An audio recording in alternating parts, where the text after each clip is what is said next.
Tässä videossa nyt käsitellään erityistä tukea, mitä se tarkoittaa ammatillisessa koulutuksessa. Meillä on erittäin hyvä laki ammatillisesta koulutuksesta, jossa määritellään esimerkiksi pykälässä 61, millaista opetusta ja ohjausta jokaisella opiskelijalla on oikeus saada. Tämä tarkoittaa siis jokaista opiskelijaa, ei pelkästään erityistä tukea tarvitsevaa opiskelijaa. Tuossa pykälässä 61 lukee, että on oikeus saada eri oppimisympäristöissä opetusta ja ohjausta, joka mahdollistaa tutkinnon tai koulutuksen perusteiden mukaisen ammattitaitovaatimusten ja osaamistavoitteiden saavuttamisen. No tämähän tarkoittaa käytännössä sitä, että jokainen opiskelija tulee huomioida sillä lailla, että hän pystyy oppimaan. Tämä haastaa tietenkin valtavasti opettajaa ja opettajan pedagogisia ratkaisuja. Pystymmekö me tarjoamaan haasteita jokaiselle? Pystymmekö me tarjoamaan tukea jokaiselle? Näin lain mukaan siihen täytyisi pyrkiä. Lisäksi tässä mainittiin, että eri oppimisympäristöissä, ei siis pelkästään oppilaitoksessa eikä oppilaitoksen sisäisissä oppimisympäristöissä, vaan kysymyksessä on myös työpaikalla tapahtuva oppiminen. Samassa pykälässä on vielä maininta, että tämä opetus ja ohjaus täytyy olla sellaista, joka tukee opiskelijoiden kehitystä hyviksi, tasapainoisiksi ja sivistyneiksi ihmisiksi ja yhteiskunnan jäseniksi. No mitä yhteiskunnan jäsenyys tarkoittaa, niin sekinhän on jollakin lailla tulkittavissa oleva asia, mutta vielä enemmän tulkintaa voi aiheuttaa se, mitä tarkoittaa hyvä, tasapainoinen ja sivistynyt ihminen.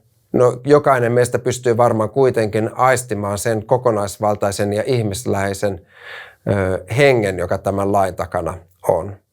Lisäksi vielä mainitaan, että opiskelijalla on oikeus saada henkilökohtaista ja muuta tarpeellista opinto-ohjausta. Mitä tämä kaikki tarkoittaa sitten erityistä tukea tarvitsevan opiskelijan kohdalla? Tai miten tämä oikeus opetuksen ja ohjaukseen toteutuu eri oppimisympäristöissä? Jokainen meistä voi miettiä myös, miten se toteutuu minun opetuksessani ja miten se toteutuu minun työpaikassani. Samassa laissa, eli laki ammatillisesta koulutuksesta, pykälässä 64 on määritelty myös erityinen tuki. Erityinen tuki on opiskelijan tavoitteisiin ja valmiuksiin perustuvaa. Se on suunnitelmallista pedagogista tukea ja lisäksi erityisiä opetus- ja opiskelujärjestelyjä. Se alkaa erittäin tärkeällä piirteellä, että se on opiskelijan tavoitteisiin perustuvaa. Nyt täytyy muistaa, että erityinen tuki ei tarvitse olla sellaista tukea, eikä se saisi olla sellaista tukea, että siinä lähdetään vain tavoittelemaan esimerkiksi sitä, että opiskelija pääsee siihen minimiosaamistavoitteeseen, vaan hänen omat tavoitteet pitäisi olla keskiössä. Jos opiskelijalla on esimerkiksi todettu matematiikan oppimisvaikeus, niin se ei estä häntä tavoittelemasta hyviä arvosanoja matematiikasta.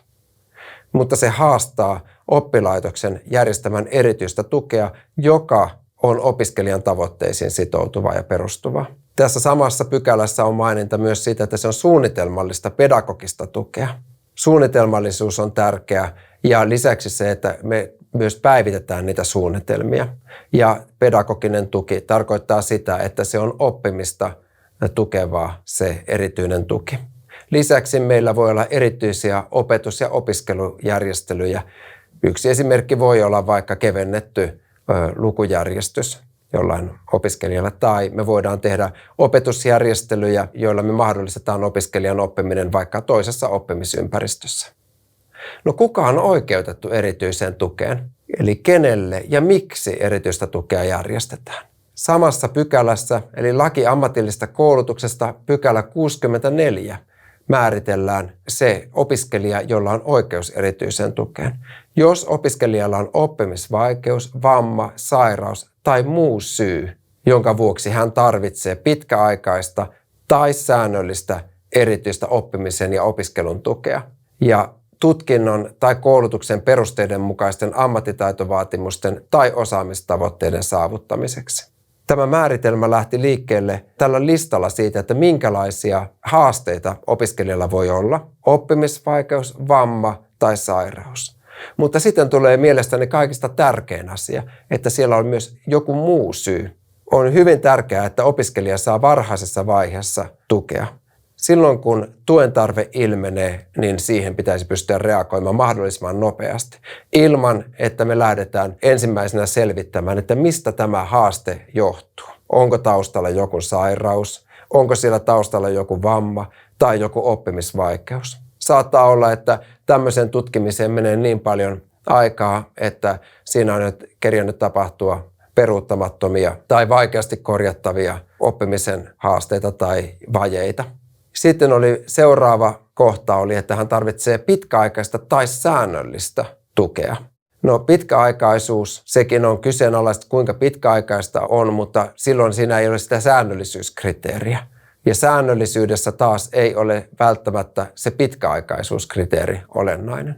Voi olla esimerkiksi joku onnettomuus, joka aiheuttaa sen, että opiskelijalla vaikka käteen tulee vaurioita. Jos se on oikea käsi, niin voi olla, että hän ei pysty käsittelemään työkaluja, joita hän opiskelussa tarvitsisi, tai ei pysty kirjoittamaan tietokoneella.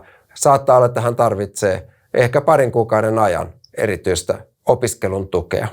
Silloin tehdään erityisen tuen päätös, ja sitten kun sitä tukea ei enää tarvita, niin se päätös puretaan. Tavoitteena oli tämä viimeinen kohta, eli koulutuksen perusteiden mukaisten ammattitaitovaatimusten tai osaamistavoitteiden saavuttamiseksi. Se oli siis peruslähtökohta, että me tavoitellaan niitä tutkinnon perusteiden mukaisia tavoitteita.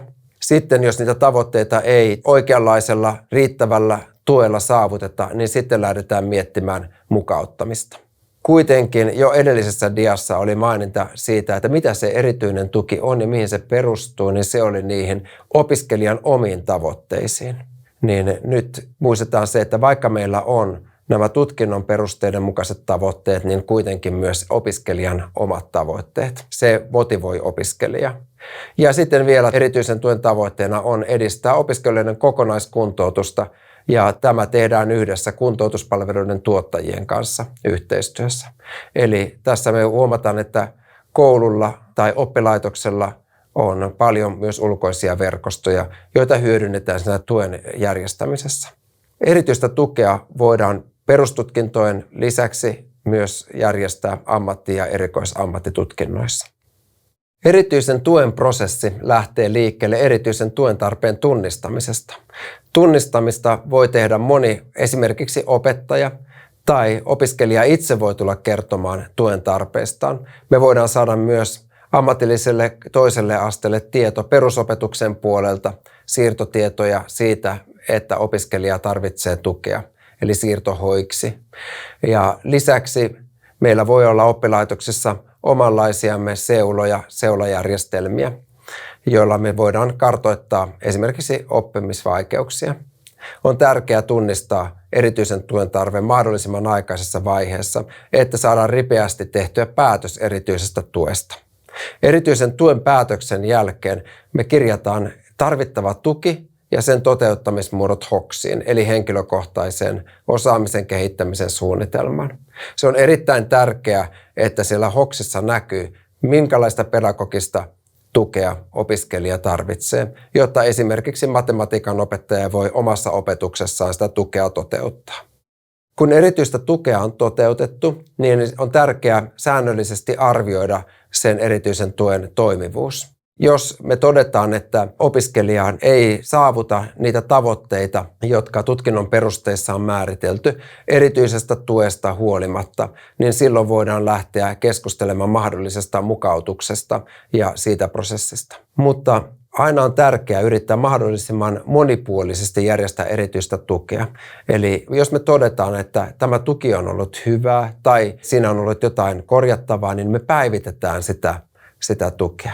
Vaikka se olisi ollut hyväkin, niin siltikin me voidaan aina miettiä eteenpäin, että voidaanko me tehdä jotain paremmin, tai onko nyt opinnot siinä vaiheessa, että me tullaan vaikka vaihtamaan erilaiseen oppimisympäristöön, tai seuraavassa tutkinnon osassa tarvitaanko me erilaista tukea. On tärkeää tehdä se päivitys, että me saadaan aina ajantasainen ja mahdollisimman tehokas tuki toteutettua opiskelijalle. Täytyy muistaa, mikä oli erityisen tuen lähtökohta. Se oli opiskelijasta lähtevä, opiskelijan omiin tarpeisiin ja tavoitteisiin pohjautuvaa tukea.